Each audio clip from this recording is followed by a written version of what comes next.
You know that specific sound a $3,000 ergonomic chair makes when it's struggling to support the weight of a man's unearned confidence? It's a low-frequency groan, like a dying whale or a collapsing moral compass. That was the soundtrack to my Tuesday morning. I was sitting in the Innovation Aquarium, a glass-walled conference room that smelled of ozone and dry erase marker fumes, watching a man named Grant dismantle 17 years of my life with a laser pointer and a smile that looked like it was practiced in a mirror while listening to Gary Vaynerchuk podcasts. I'm Jade. I don't exist on LinkedIn. My job title on my tax return says logistics consultant, which is the bureaucratic equivalent of a beige wall. In reality, I design the digital supply chain protocols that ensure Air ForceOne doesn't accidentally get refueled with sludge or fitted with parts sourced from a dubious warehouse in a non-extradition country. I deal in absolutes, redundancies, and paranoia. And this is Grant. Grant is the new director of Agile Operations. He wears loafers without socks, uses words like synergy unironically, and thinks security clearance is a vibe rather than a federal investigation. Grant was currently pointing at a diagram of my Tier 1 filtration system. This, he said, tapping the screen hard enough to leave a fingerprint that would drive me insane for the next hour, is what I call legacy drag. It's dinosaur code, people. We're moving at the speed of government, and I need us to move at the speed of now. I took a sip of my black coffee. It was lukewarm, much like my faith in humanity. By the way, if you enjoy reading about highly competent women watching confident idiots ruin everything, maybe hit subscribe and give this an upvote. It keeps the lights on in my bunker and fuels my caffeine addiction. Anyway, back to the disaster. Grant, I said, my voice level. I don't shout. Shouting is for people who don't know where the bodies are buried. That dinosaur code is a triple-blind handshake protocol. It verifies that the fuel trucks entering the perimeter actually belong to the Defense Department and aren't just disguised U-Hauls packed with fertilizer. Grant chuckled. It was a wet, dismissive sound. He turned to the room, a collection of terrified junior analysts and exhausted sysadmins who looked like they were waiting for a meteor strike to end the meeting. See, this is the fear-based mindset we're pivoting away from. Jade, I respect your tenure. I really do. But we're implementing a lean procurement model. Trust is our currency. Trust isn't a currency, I replied, feeling a migraine tightening its grip behind my left eye. Trust is a vulnerability. Verification is a currency. And if you remove that layer, you're not pivoting. You're opening a back door. He sighed, the way a parent sighs at a toddler who won't eat their organic broccoli. Jade, you're thinking in constraints. I'm thinking in possibilities. Private sector doesn't wait for 3 signatures to buy a spark plug. Why should we? Because the private sector isn't responsible for the aerial transport of the nuclear football, I said. It came out sharper than I intended, slicing through the air conditioning hum. The room went silent. You could hear the hum of the server racks in the basement, 3 floors down. Grant's smile didn't falter, but his eyes went dead. That's the thing about these corporate fixers. They don't have souls. They have KPIs. He didn't care about the nuclear football. He cared that my protocols added 45 minutes to his time-to-ship metric, and that was making his dashboard look red instead of green. We're going to table the nuclear talk, Jade. It's dramatic and, frankly, a bit toxic, Grant said, smoothing his tie. It was a hideous tie, a pattern of tiny sailboats that suggested he wished he was somewhere else. I wished he was somewhere else, too, preferably the bottom of the Mariana Trench. We are going to streamline the vendor list. We're going to automate the approval gates, and we are going to do it by Friday. He looked at me, expecting me to crumble or argue or throw a stapler. That's what he was used to, emotional pushback. He wasn't used to the silence of a predator watching prey wander into a minefield. I looked at his diagram. He had drawn a big red X over the section labeled Echo 0. It was the deep layer audit trail. It was the only thing that connected the physical inventory to the encrypted military database. Without it, we were just Amazon Prime with bigger guns. Friday, I repeated, you want to migrate a classified logistics mainframe to a lean model in 4 days. Agility, Jade. Adapt or die, he said, finger gunning at me. I wanted to break his finger. Instead, I set my coffee cup down with a precise, soft clink. Understood, I lied. I'll start preparing the documentation for the transition. I wasn't preparing documentation. I was preparing a funeral, not for me, though he didn't know that yet, but for his entire career. I realized in that moment that Grant wasn't just a nuisance. He was a systemic error, and in my line of work, you don't argue with errors. You isolate them, you sandbox them, and then you let them execute their corrupted code until they crash the system in a controlled environment. But Grant wasn't in a sandbox. He was in the main control tower, and he had just threatened to turn off the safety lights because they were too bright. As the meeting dispersed, the junior analysts shuffled past me, eyes averted. They knew. They could smell the ozone of a burning career. Lena, a sharp kid from MIT who I'd been mentoring on encryption hygiene, paused by my chair. She pretended to organize her notes. He doesn't know what Echo 0 is, does he? She whispered, her voice barely audible over the rustle of papers. No, I whispered back, staring at the whiteboard where Grant had written disrupt in all caps. He thinks it's just a delay timer. Are you going to tell him? I looked at Lena. She was young. She still believed that if you explained things clearly enough, logic would prevail. She hadn't yet learned that for men like Grant, logic is just noise that interrupts the sound of their own voice. I told him, I said, standing up and smoothing my skirt. He called it toxic. Now we let the system tell him. I walked back to my desk, a corner office that was technically a converted server closet, but it was my server closet. It was the only room in the building with its own hardline connection to the sub-basement archives. I sat down and unlocked my workstation. The screen glowed with the comforting, brutalist aesthetic of a command line interface. No icons, no friendly UX, just raw data and the power to freeze a shipment of jet fuel in Alaska with a single keystroke. Grant wanted lean, he wanted fast, he wanted to strip away the dinosaur code. I cracked my knuckles. It's a bad habit, I know, my mother hates it, but it helps me think. I opened the master directory. I saw the file for Protocol 17B, the redundancy check for third-party vendors. Grant had already flagged it for deletion in the project management software. Okay, Grant, I muttered to the blinking cursor. You want to drive the car? Fine. But don't come crying to me when you realize I took the brake pads with me. I didn't delete anything yet, I just organized. I moved my personal audit logs to a secure, partition drive that Grant didn't have clearance to see, mostly because he didn't know it existed. I archived the emails where he explicitly ordered the removal of safety checks. I created a digital paper trail so thick and heavy it could be used as a blunt weapon in a court of law. The air in the office felt different now. Thinner, sharper. It was the calm before the purge. I saw Grant walking around the floor, clapping people on the back, disrupting workflows, asking what are you working on, like a toddler interrupting a bomb defusal squad. He was marking his territory. He stopped at my desk. Jade, good energy in there today. I felt we really broke through some barriers. I looked up. We certainly broke something, Grant. He winked. He actually winked. That's the spirit. Break things fast. Fix them later. Fix them later, I echoed. Sure. He walked away, whistling. I watched him go. He was walking toward the server room. He didn't have a badge for the server room yet. He was going to bounce off the door. Thump, he bounced. He looked around, annoyed, then tapped his phone, probably emailing HR to complain about the friction of locked doors.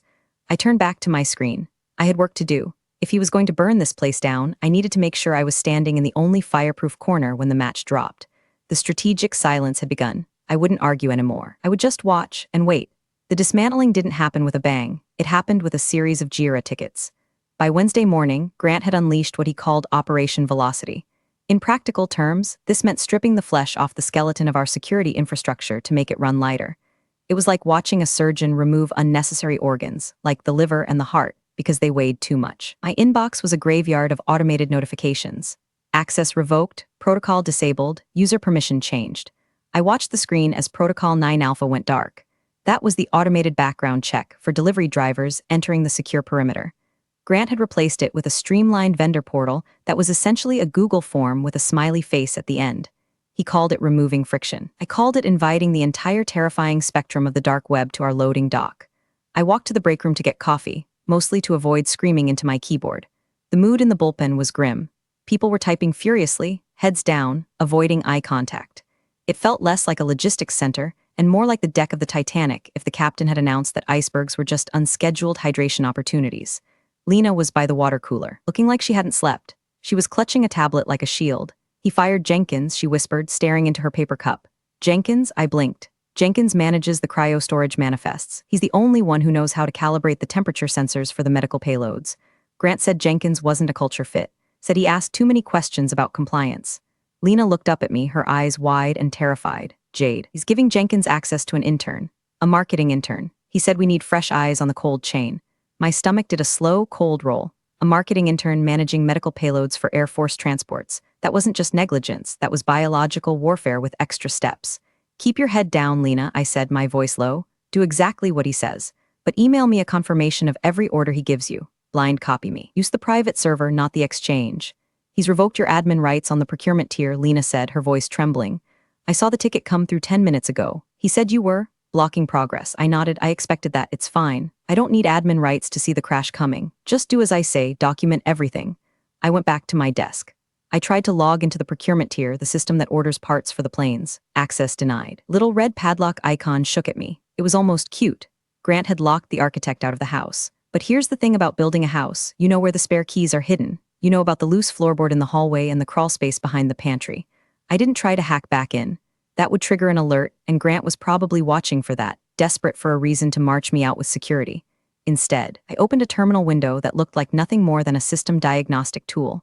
It was a legacy port, a ghost node, that I had hard-coded into the mainframe back in 2008 during a system migration. It wasn't an active control panel, it was a listening post. It couldn't change data, but it could see every single bit of data flowing through the veins of the facility. I ran a script, mirror log / silent / target, external drive E. While Grant was busy deleting safety latches, I was silently cloning the entire audit history of his actions. Every click, every override, every time he ignored a critical warning pop-up by clicking the little X in the corner. I was building a panoramic photograph of his stupidity in 4K resolution. Around 11 a.m., Grant strolled past my office. He stopped, leaning against the doorframe with that casual, lean-back arrogance that makes you want to throw a chair through a window. "Jade, how's the documentation coming?" He was holding a stress ball, squeezing it rhythmically. "Squeak, squeak, it's coming," I said, not looking away from my scrolling lines of code. "Noticed you streamlined the driver vetting process. Bold move. Boldness is the strategy," he beamed. "We've already cut onboarding time by 60%. Vendors love it. We're getting high fives in the Slack channel." "I'm sure the vendors love it," I said flatly. "Especially the ones who have failed federal background checks in 3 states. They must be thrilled." Grant's smile tightened. "You're stuck in the past, Jade. You see criminals, I see partners. We operate on trust now." "Does the Secret Service operate on trust?" I asked, finally turning to look at him. He waved a hand dismissively. "This isn't the Secret Service. It's logistics. It's boxes moving from A to B. Don't overcomplicate it to justify your salary." That was the line. Don't overcomplicate it to justify your salary. I felt a cold calm wash over me. It was the feeling of a bridge burning, the structure finally giving way and falling into the river. I realized then that I wasn't just going to let him fail. I was going to help him reach the inevitable conclusion of his own philosophy. "You're right, Grant," I said, forcing a thin, tight smile. "Maybe I have been overthinking it. Boxes from A to B? Got it." He looked surprised, then pleased. He thought he'd broken me. He thought he'd won the dogfight. "Glad you're on board. We're doing a town hall at 2 p.m. to announce the new Speed First initiative. I want you there, front row. Show the team we're aligned." "I wouldn't miss it," I said. He left, squeaking down the hall. I turned back to my ghost node. The data was pouring in. The system was already bleeding. I could see the errors starting to tick up in the peripheral logs, tiny mismatches in weight manifests, routing numbers that didn't quite checksum correctly. The digital immune system of the facility was dying, cell by cell. I pulled a small, encrypted hard drive from my bag and plugged it in. The backup completed. 100%. I had the evidence. Now I just needed the crime. And looking at the way Grant was tearing down the fences around the lion's den, I knew the crime wasn't far off. I checked my phone. A text from an old contact at the Pentagon, a colonel I'd worked with during the Iraq drawdown, hearing noise about a reorg over there. "You good?" I stared at the message. I typed back, "Define good. The monkeys have the keys to the zoo. Keep your phone on." I put the phone away. I could feel the hum of the servers beneath my feet, a vibration I had lived with for nearly 2 decades. It felt like a heartbeat. And for the first time in 17 years, the heartbeat was irregular, arrhythmic. The purge was almost complete. The system was wide open. Grant had removed the constraints. He had no idea that those constraints were the only thing keeping gravity in check. The disaster arrived on a Thursday, wrapped in a deceptively simple shipping manifest. I was in the break room, staring at the microwave as it nuked a sad Tupperware of leftover risotto, when my phone buzzed in my pocket. It wasn't a text. It was a haptic alert pattern I had programmed 5 years ago. Long short, priority 1 anomaly. I left the risotto spinning. I walked back to my office, not running, but moving with the kinetic purpose of a paramedic approaching a car wreck. I slid into my chair and woke the ghost node. There it was. A flashing line of red text amidst the green waterfall of data. Alert. Unverified source detected in Stream AF1OX logistics. Payload, avionics component class 4, origin. Shenzhen via Shell Corp 77, override authorized by Admin Grant. My blood ran cold. It wasn't a metaphor. I literally felt the temperature of my blood drop. Grant had authorized a shipment of class 4 avionics, critical navigation chips, from a vendor that was flagged in our system as a Shell Corp 77. In layman's terms, that means it's a front company. Likely foreign intelligence. Possibly just black market trash, but definitely not the vetted, secure supply chain required for the aircraft that carries the President of the United States. He had bypassed the filter. The dinosaur code he hated so much was actually a geofence designed to stop exactly this. He had manually forced the gate open. I took a screenshot, then another. I saved them to the encrypted drive, then I stood up. This wasn't about office politics anymore. This was treason adjacent. It was negligence on a scale that lands you in a federal supermax, not just the unemployment line. I walked straight to Grant's office. I didn't knock. Grant was on a video call, feet up on his desk, laughing at something on the screen. When I walked in, he looked annoyed. He held up a finger, signaling me to wait. I didn't wait. I walked over to his desk and tapped end call on his monitor. "Hey." He dropped his feet to the floor, face flushing red. I was on with the VP of Operations. "What the hell is your problem, Jade?" "My problem," I said, my voice quiet and deadly terrifying, "is that you just authorized a shipment of navigation chips from a blacklisted supplier in Shenzhen directly into the Air ForceOne maintenance queue." Grant rolled his eyes so hard I thought they'd detach. "Oh my God, Jade, are we doing this again?" I approved a component sourcing request. Vendor offered a 40% cost reduction and guaranteed 2-day delivery. That's called efficiency. That's called a national security breach, I said, leaning over his desk, my palms flat on the fake mahogany. That vendor is flagged for a reason. Their hardware is known to contain backdoor surveillance firmware. You are literally inviting a foreign power to listen in on the president's navigation data. You're paranoid, he spat, standing up to try and match my height. He failed. You see spies in every circuit board. I vetted them. They have a website. They have a 5-star rating on the vendor portal I built. A 5-star rating, I repeated, incredulous. You're basing national security on a Yelp review? I'm basing it on speed, Jade, something you clearly don't understand. He was shouting now, his neck veins bulging against his collar. I am the director. I authorized the override. It is done. The shipment is already en route. Recall it, I said. Cancel the order. Flag the shipment for quarantine. Do it now, Grant. No, he said, crossing his arms. I'm not going to look like an indecisive idiot in front of the VP because you have a boogaman fetish. The shipment proceeds. And frankly, Jade, your attitude is becoming a major blocker to our velocity. I stared at him. I really looked at him. I saw the fear behind the arrogance. He knew deep down that he didn't know what he was doing. But his ego was steering the bus, and he'd rather drive off a cliff than ask for directions. Grant, I said, and my voice changed. The anger evaporated, replaced by a cold, formal detachment. This was the moment I stopped being his employee and started being a witness for the prosecution. I need you to state for the record that you are consciously overriding the trace flag on stream AF1AUX despite a direct warning from the senior security engineer regarding the origin of these components. He scoffed. Don't lawyer me, Jade. Yes, I authorize it. I am overriding your outdated paranoid filter. Consider this a direct order to stand down. Is that a formal instruction? Yes, stand down. In fact, he paused, a cruel glint in his eye. Maybe you need some time to think about whether you fit in this new organization. Maybe your role is being, what's the word? Sunsetted. I stood up straight. I adjusted my blazer. Understood, I said. You're sunsetting the security protocols, and you're overriding the safety filters for the presidential fleet. I'm modernizing logistics, he corrected. Now get out of my office. I turned and walked out. I didn't go back to my desk to cry. I didn't go to HR to complain. I went to the server room door. My badge still worked for now. I walked into the cold, humming aisle of the data center. I found the specific rack that handled the physical logging of system alerts. I wasn't there to sabotage. I was there to ensure the black box was recording. I checked the status lights. Green, recording. Grant had just signed his name to a disaster. He thought he was moving fast and breaking things. He didn't realize that the thing he had just broken was the only thing standing between him and a military tribunal. I walked back to my desk. I felt light, weightless. The responsibility was gone. I had warned him. I had documented the warning. I had confirmed his refusal. The line had been crossed. Now, all I had to do was step out of the blast radius. Resignation letters are usually drafted with a mix of regret and diplomacy. Mine was drafted with the precision of a sniper adjusting for windage. 2. Grant, Director of Agile Operations, HR Department. From Jade Rivera subject. Immediate resignation/transfer of authority effective immediately. I am resigning from my position as Senior Security Protocol Engineer. Per your verbal instruction at 11:42 a.m. today, I am standing down and ceasing all oversight of the logistics streams. All liability for system overrides authorized by the director now resides solely with the director's office. I didn't add sincerely. I didn't add best wishes. I hit send. The sound of the email swooshing away was better than any symphony I'd ever heard. I started packing my box. Not a lot to pack after 17 years. A framed photo of my dog, who had more clearance than Grant. A coffee mug that said I am the error handler. And a small cactus that had survived 3 administration changes. I left the binders. I left the manuals. I left the sticky notes with the non-critical passwords. But I kept the badge. Not the physical plastic card. I'd have to hand that in. I kept the digital badge. Years ago, I had created a system auditor profile. It wasn't an admin account. It couldn't change settings or stop a shipment. It was a read-only account designed for external audits. It was invisible to the standard user directory because it was hard-coded into the kernel level of the operating system. As long as the servers had power, the auditor account existed. And I had the private key memorized. Lena appeared at my cubicle wall, her face pale. Jade, I saw the email. You can't leave. The system is? It's acting weird. The inventory counts are flickering. I have to leave, Lena, I said, placing the cactus gently in the box. If I stay, I'm complicit. If I stay, I'm the one they blame when the plane falls out of the sky. But what do I do? Tears were welling up in her eyes. Grant keeps approving things. He just turned off the hazardous material conflicting check because it was slowing down the trucks.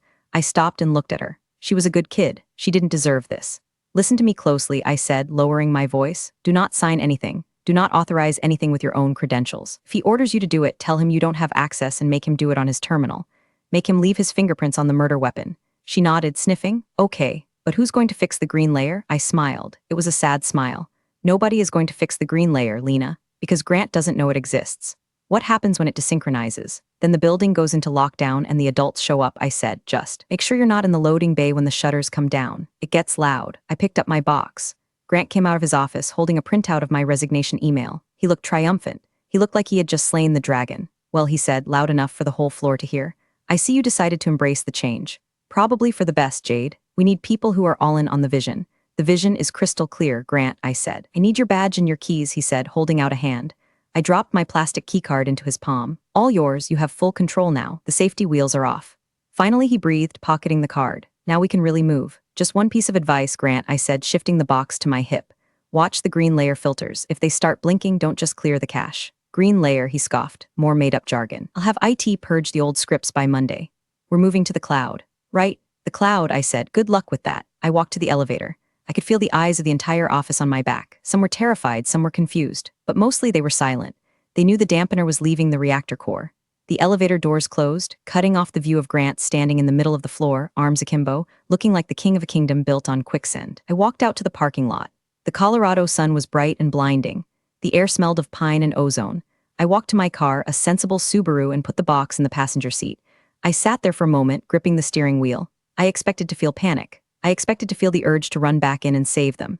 But I didn't. I felt the grim satisfaction of a structural engineer who sees cracks in the foundation, warns the owner, gets fired, and then watches from a safe distance as gravity does its work. I started the car. System, I said to the empty car. Initiate drive home. I wasn't driving away from a job. I was driving away from a crime scene before the bodies had even hit the floor. As I pulled out of the lot, I glanced at the building one last time. It looked peaceful, solid, but I knew better. Inside those walls, a clock was ticking. A clock I had wound, and a clock Grant had just stripped the gears off of. I gave it 48 hours, maybe less. The first 24 hours of retirement were strange. I cleaned my gutters, I walked the dog. I drank expensive scotch on my porch, but my phone was never far away. It started with a text from Lena at 10:45 a.m. on Friday. Hey, the inventory system is auto-tagging jet fuel as potable water. Grant says it's a UI glitch and to just put a sticky note on the tanks. Is that normal? I stared at the screen.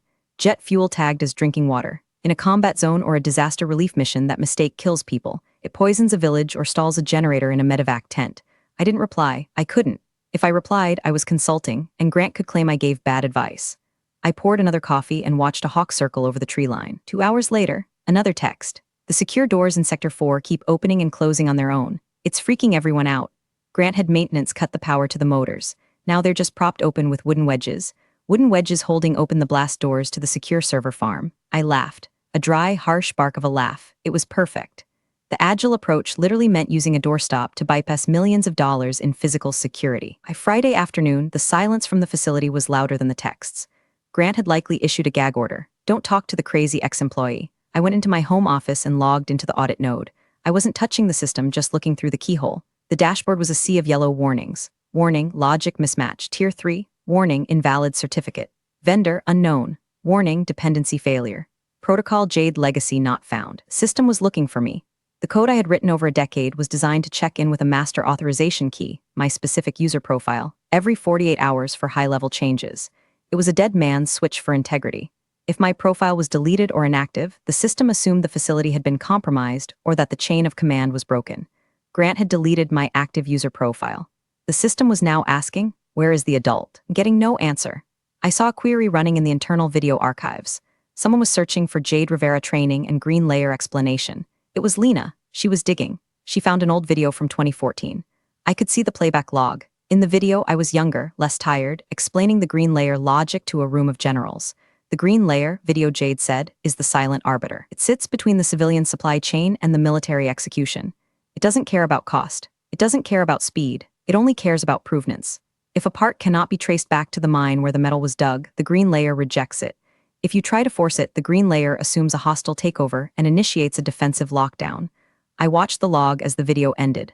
Then, a new log entry appeared. Action, disable green layer script user. Admin Grant, he was trying to kill the ghost. Lena must have showed him the video or he found it and his reaction wasn't, oh, I should be careful. It was delete the thing that says no. He entered the command to delete the script. But here's the thing about the green layer. You can't delete it from the user interface. It's kernel level. When you try to delete it, it interprets that action as a specific type of threat. Insider sabotage. Warnings on my screen changed from yellow to orange. Threat detected, unauthorized system deletion attempt. Status monitoring. Escalation timer started. Grant had just poked the bear. He didn't know the bear was awake. He thought he was just clearing out old files to make his dashboard look cleaner. My phone buzzed again. Lena. He tried to delete the green layer files. The screens flashed orange for a second. He's laughing about it, says he purged the ghosts. Jade. I'm scared. The air conditioning just stopped in the server room. The AC stopping wasn't a glitch. It was the first stage of the lockdown protocol. The system was sealing the environment to prevent thermal spread in case the sabotage involved fire.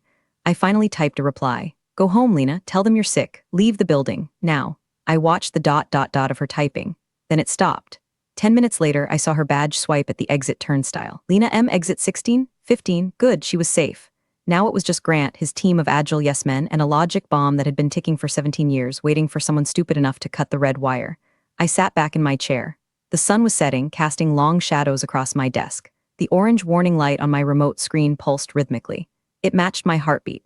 The internal fracture was complete. The structure was compromised. Now came the collapse. Saturday morning was quiet, too quiet.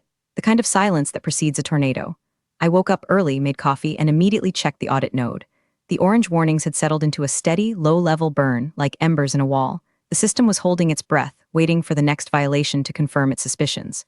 Grant, in his infinite wisdom, decided that Saturday was the perfect day to clear the backlog of blocked shipments. He wanted to start Monday with a clean slate.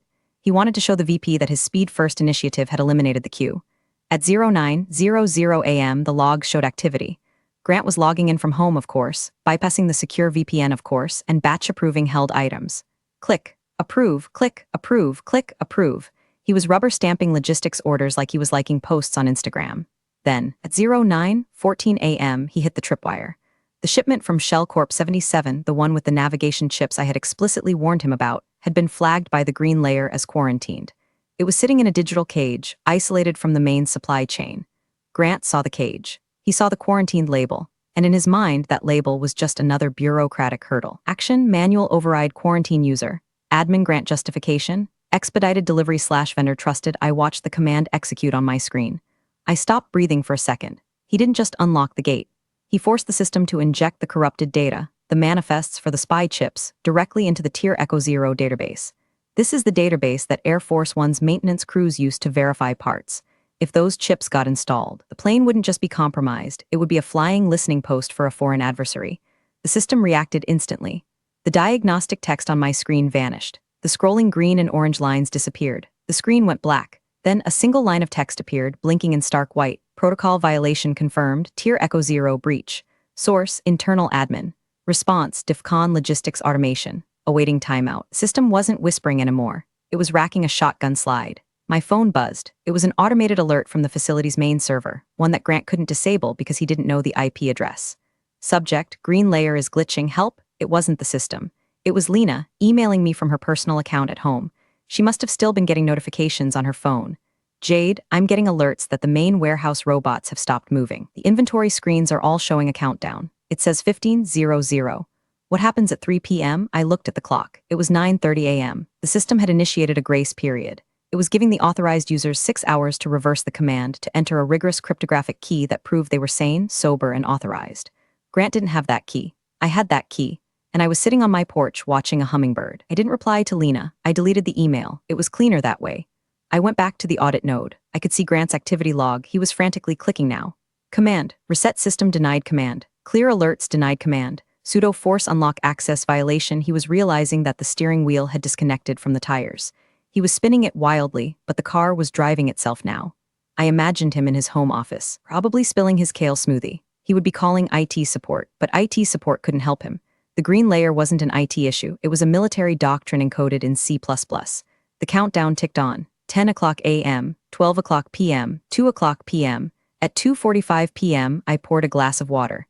I sat down in front of my screens. I pulled up the external camera feeds for the facility parking lot. I hacked into them years ago for security monitoring.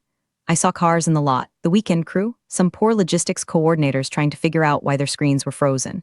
At 2:55 p.m., the audit node displayed a new message. Grace period expired. No valid key detected. Assuming hostile takeover. Executing lockdown. The whispers were over. The scream was about to start. At 3 o'clock p.m. exactly, the facility ceased to be a corporate logistics center and remembered what it was built to be, a fortress.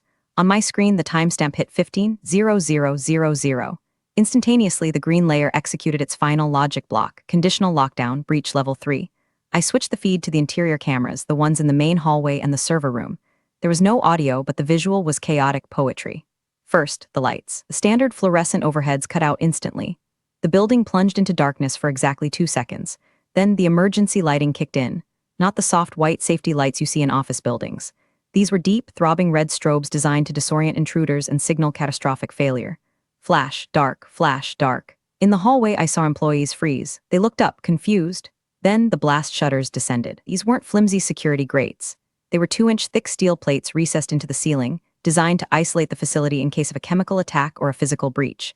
They slammed down over the main entrance, the loading docks, and the windows. Clang. I could almost feel the vibration through the monitor. The open office concept was suddenly partitioned into steel cells. I checked the server room camera. The door, the one Grant had propped open with a wooden wedge, was the only failure point. The blast shutter tried to descend but hit the wedge. It jammed halfway, but the system was redundant. Seeing the physical seal fail, it initiated the secondary protocol, data severance. Every computer terminal in the building went black. Then, a single image appeared on every monitor, from the receptionist's iPad to the massive dashboard screen in the war room. It was the Department of Defense seal, rotating slowly. Below it, in harsh block letters, unauthorized incursion detected. Jurisdiction transferred to USAF command. Remain in place. Grant was in the facility. He must have driven in when the system stopped responding remotely. I found him on camera standing in the middle of the bullpen. He was screaming into his cell phone. I checked the cellular spectrum analyzer on my ghost node. Signal jamming, active. His phone was a brick. Facility had engaged a local Faraday cage protocol. No signals in, no signals out, except for one hardline, the one connecting the facility to the Pentagon. Grant looked at his phone, tapped it furiously, then threw it across the room. It skittered across the floor and hit the shoe of a terrified intern.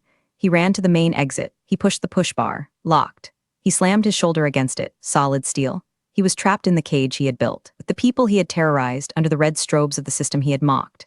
I watched him panic. It wasn't the funny kind of panic. It was the primal fear of a man realizing he is no longer the predator. He was banging on the glass of the reception booth, which was also sealed, mouthing words. I could lip read enough to catch them. Open the door. I am the director. The system didn't care about his title. The system only cared about the cryptographic signature he didn't have. On my audit node, the final confirmation rolled in, perimeter secure. External notification sent, USAF Space Command/Joint Chiefs. Reason, Tier Echo 0 integrity compromised. The text turned from white to a steady, calm blue, awaiting military intervention. I sat back and took a sip of my water. My hands were shaking slightly, not from fear but from the adrenaline of the execute command. It was done. The bomb hadn't just gone off. It had successfully imploded the building's operational capacity without hurting a single person physically. Career-wise, there were casualties everywhere. I checked the external camera again. In the distance, coming up the long access road, I saw the flashing lights, not police cars, black SUVs, military police. The cavalry wasn't coming to save Grant. They were coming to arrest him. I closed the laptop lid. I didn't need to see the rest. I knew the protocol. It would breach the perimeter, secure the servers, and detain the senior officer on site. That was Grant. I walked into my kitchen and started making dinner, chopping vegetables. The rhythmic chop, chop, chop of the knife replaced the clunk, clunk, clunk of the blast doors in my head. I had salted the earth. Now, I just had to wait for the soil to be tested. I didn't witness the next part live, but I heard the recording later. It became part of the official inquest. Digital artifact passed around the secure engineer community like a bootleg concert tape. It happened inside the war room, Grant's renamed conference room, about 45 minutes after the lockdown. The military police had breached the side entrance, cutting through the maglocks with thermal torches. They swarmed the building, zip-tying everyone until identities could be verified. Grant was dragged into the conference room, sweating, tie undone, demanding to speak to whoever is in charge of this glitch. The main screen in the room, which had been displaying the spinning DoD seal, suddenly flickered. The seal vanished. In its place was a high-definition video feed. General Marcus Thorne, 4 stars, Vice Chief of Staff of the Air Force. I knew Thorne. We had shared MREs in a bunker in 2009 while debugging a satellite uplink. He was a man who smiled once a decade, usually when a hostile regime collapsed. He wasn't smiling now. Grant, still trying to muster some authority despite being flanked by 2 MPs with carbines, straightened his jacket. General, Grant stammered, "Thank God, there's been a massive malfunction. My systems are," "Be quiet," Thorne said. His voice wasn't loud. It didn't have to be. It had the weight of an aircraft carrier. The audio quality in the room was crystal clear. Grant's mouth snapped shut. "Mr. Grant," Thorne continued, reading from a file on his desk. "At 09:14 hours, your credentials were used to override a level 5 quarantine on a supply stream designated for presidential support logistics. Is this accurate?" I expedited a shipment," Grant said, his voice rising in pitch. It was a lean optimization. The vendor was vetted via our portal. I have the metrics to prove the vendor, Thorne interrupted, is a known front for the Ministry of State Security. You attempted to install tracking hardware on Air ForceOne. Do you understand the definition of treason, Mr. Grant? Grant went pale. Treason? No, I'm a civilian contractor. I was just streamlining. You bypassed the green layer, Thorne said. Why? It was dinosaur code. Grant yelled, desperate now. It was blocking efficiency. I had to remove the legacy drag. Thorne stared at him for a long, uncomfortable silence. That dinosaur code was written by the lead architect of our secure logistics integration, Jade Rivera. Grant blinked. Jade? She's just a paranoid obstructionist. I fired her. You removed the only qualified engineer with the clearance to manage the Echo Zero tier, Thorne said. And in doing so, you triggered a dormant defense protocol designed to prevent exactly this kind of incompetence. Thorne leaned into the camera. Who authorized you to override the protocols of a national security asset? The mandate was agility, Grant whispered.